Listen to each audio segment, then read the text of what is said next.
Hello there, Grumpy Old Fart here. Little drink of coffee to whip my whistle. I do a lot of alien abduction videos, and I found a whopper the other day. I had never heard of this before, so I figured I'd do a video on it. And it was a whole bunch of information about that, about this particular abduction. It's I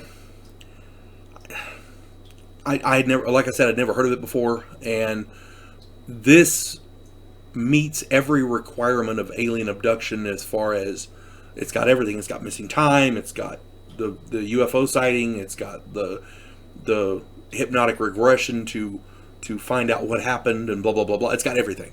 This is at least as pronounced as the Betty and Barney Hill story. So I'm just going to jump into this. In August of 1976 in Maine, 4 men, Jack and Jim Weiner, Weiner, I'm going to say it's Weiner, and Chuck Rack and Charlie Foltz were doing some night fishing on the Allagash Waterway in Maine. The 4 men were in a canoe, and everything seemed normal. Chuck began to get the feeling that someone was watching them.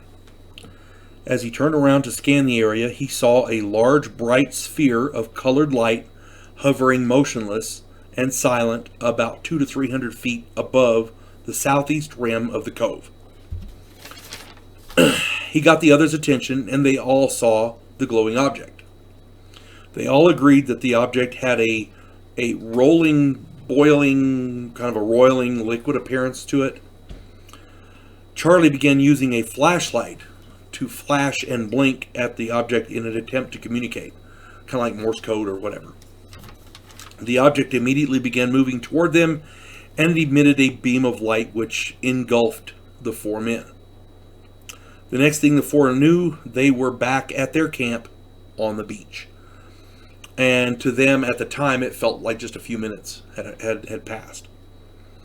The object was above the water, and about 5 minutes later, it shot into the night sky and was gone. They suspected they had experienced missing time, but they would not investigate this further for another 12 years. Jim had suffered a head injury in an accident resulting in, let me try to get this right, temporal-limbic epilepsy. So he had a head injury and it resulted in a condition, and he was getting regular treatments for this. And during the regular treatment for this condition, he kept having recurring nightmares that he couldn't shake. He and his 3 friends from the trip were all nude and in a strange, quote-unquote, strange place. They were surrounded by, quote-unquote, strange, bug-eyed humanoids. Jim would also awaken at night and find these creatures surrounding his bed. He was paralyzed during these encounters, but sometimes they would, quote, levitate him, unquote, upwards. So he wakes up in the middle of the night. It's not a nightmare. It's not a dream. These things are around his bed, and he's paralyzed. They levitate him up. So that seemed pretty common. The part that got me here was at the end, because it's one thing if a person or a couple gets abducted. This is 4 people being abducted simultaneously. But here's the part that got me. Through hypnotic regression, Jim and then eventually all 4 of them would recall a 2-hour experience wherein they were, quote unquote, mind controlled by the bug-eyed humanoids, and a series of humiliating and invasive medical examinations were perpetrated on them. Now that's pretty fairly common among UFO abductees, the medical experimentation and like that. These 4 all took lie detector tests, and all of them passed. Furthermore, separately, they all drew the same bug-eyed humanoids. So unless they got together and practiced this, highly unlikely. Now, Jack and Jim, evidently, had been abducted since early childhood. So it just went almost their whole lives. In 1988, Jack and his wife experienced an alien home invasion and abduction. So this continued on. Evidently, they saw a light outside. They went out to look. They saw this thing. They went back inside. praying or whatever that it was not going to happen. And next thing you know, the aliens actually came into their home. And this was all brought out under hypnotic regression.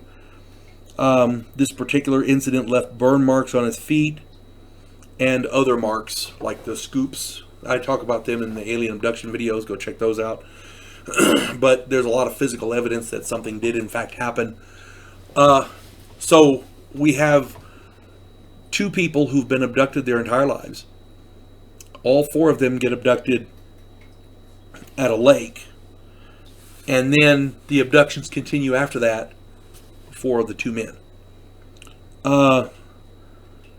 And by the way, now Jack's wife and his family are also subject to these abductions. This was a big event. It really did happen. Lots and lots of physical evidence, and I had never even heard of this before. So I figured I'd talk about it. The part that got me was the alien home invasion, because this came out during a hypnotic regression, and it was very pronounced. If you find yourself suffering from nightmares and stuff like that, it might be something to look at. That's all I'm saying. But anyway, I thought you folks might enjoy hearing about this particular abduction, because I enjoyed researching it. You folks have a good day. God bless one and all.